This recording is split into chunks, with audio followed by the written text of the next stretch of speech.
Former FBI Assistant Director James Kallstrom, frequent guest and a favored guest on this program. He joins us right now. I want your comments, sir, on the chair of the House Intelligence Committee, Devin Nunes, stepping aside because he's got some kind of ethics charge against him, hasn't he? Some kind of charge laid upon the man. Is that right, Judge? Yes, but it is a charge not from another member of Congress, from an outside left-wing group that anybody could have filed. Okay, got it. Should not have done it. That's it. Should not have stepped aside? No, absolutely not. I see this. It's typical Republican. They just roll over. They're like snowflakes. I mean, it's crazy. Just because some group on the outside says, makes some ethics charge. I mean, they could make it against anybody for any reason. True. It's nuts. They could stop the government in its tracks by filing these meaningless ethics charges if everybody backed down every time one was filed. Stupid and typical. But I think the left is doing this because the Susan Rice allegations are really hitting home. There's a fifth column in the United States, big time. We're working 24/7. This whole business with her, this is a top secret environment, okay? What NSA does, the Foreign Counterintelligence Program of the FBI, the FISA court.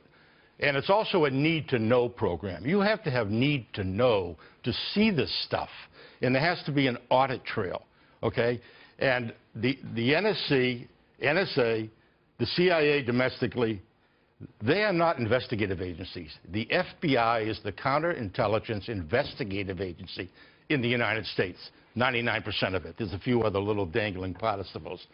So if there's a FISA order at NSA or the FBI, and if leads come out of that to the investigative agency, which is typically how this happens, they intercepted something or the FBI asked for some information about something, and then they are the ones that would have to make the determination, if applied to unmask names. In other words, Susan Rice would have to justify why there's a foreign counterintelligence matter that requests the fact that they want those names uncovered. Okay. James Kallstrom, you used to run the FBI in New York. Yeah. You're right up there. Do you believe that the Obama administration used the machinery of government to spy on the Trump campaign? Did they? I have no direct knowledge, but my 40 years tells me absolutely. Absolutely. And, there should be an audit trail. The question here now is, first off, you cannot willy-nilly fish around in this business.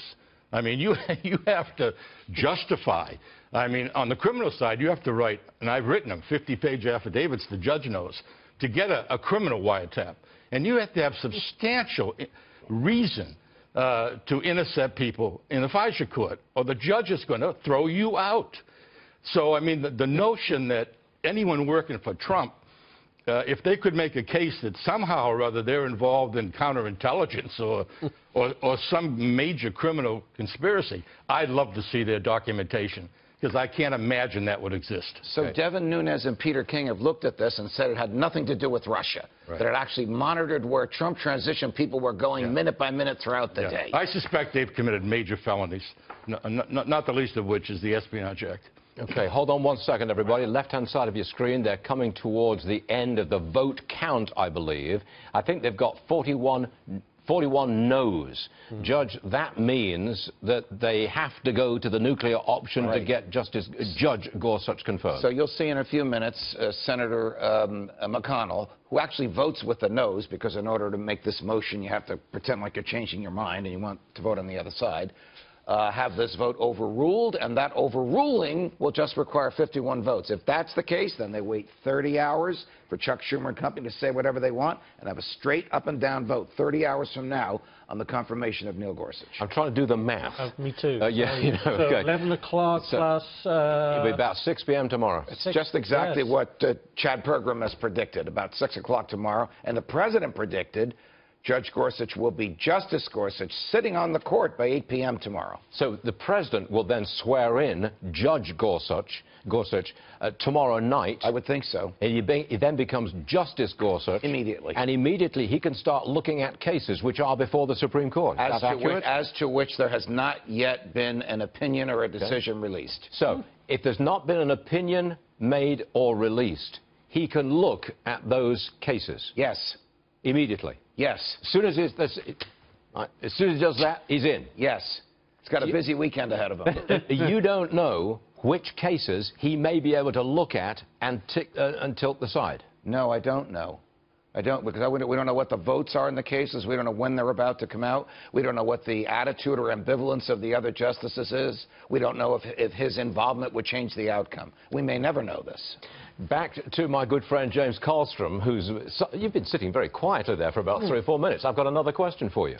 President Trump was interviewed by the New York Times.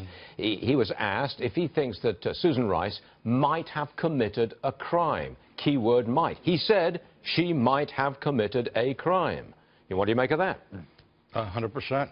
I mean, I think she might have committed a crime. You know, another interesting thing, 3 or 4 weeks ago, I forget, the judge would know the date, the FBI director and the NSA director were testifying before one of the committees. And they were asked the question. Now, listen, the FBI is the one that would be in the middle of fight your orders, okay? NSA would also, okay?